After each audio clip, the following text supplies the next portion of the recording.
पत्रकारांना उघडपणे धमकी दिल्याप्रकरणी खासदार संजय पाटील यांच्या विरोधात कारवाई करा.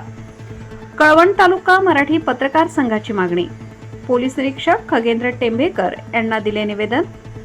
पत्रकारांना कथित जीवे मारण्याची धमकी दिल्याप्रकरणी कळवण तालुका मराठी पत्रकार संघाने तीव्र निषेध व्यक्त करत कळवण पोलीस निरीक्षक खगेंद्र टेंभेकर यांच्याकडे निवेदन सादर केले. या निवेदनात संबंधित प्रकरणाची तात्काळ चौकशी करून खासदार संजय दीना पाटील यांच्या विरोधात कायदेशीर कारवाई करण्याची मागणी करण्यात आली आहे. कळवण तालुका मराठी पत्रकार संघाच्या वतीने देण्यात आलेल्या निवेदनात पत्रकारांना धमकावणे, त्यांच्या कामात अडथळा निर्माण करणे, लोकशाहीचा चौथा स्तंभ मानल्या जाणाऱ्या पत्रकारांशी अत्यंत खालच्या पातळीवर जाऊन संवाद साधणारे आणि त्यांना उघडपणे धमकावणारे खासदार संजय दीना पाटील यांच्यावर गुन्हा दाखल करण्याची मागणी करत तीव्र निषेध करण्यात आला आहे. या घटनेमुळे पत्रकार वर्गांमध्ये आणि सुज्ञान नागरिकांमध्ये संताप व्यक्त केला जात आहे.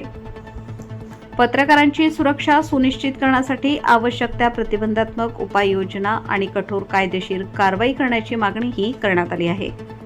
यावेळी जिल्हा पत्रकार संघाचे जिल्हा संपर्क प्रमुख बाजीराव खैरनार, कळवण तालुका मराठी पत्रकार संघाचे कार्याध्यक्ष साहेबराव निकम, शशिकांत खैरनार, डॉक्टर संतोष पोरसे, तालुका अध्यक्ष प्राध्यापक अशोक देशमुख, किरण मालपुरे, गंगाधर गुंजाळ, चंद्रकांत कुलथे, गौरव चित्ते, प्रकाश बागुल, संदीप पाटील, देवेंद्र ढुमसे, भरत पाटील यांच्यासह अन्य पत्रकार उपस्थित होते.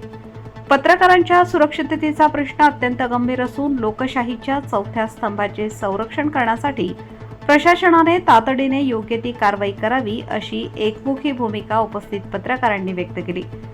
नाशिक लोकशाही न्यूजसाठी कळवण प्रतिनिधी शशिकांत खैरनार, कळवण.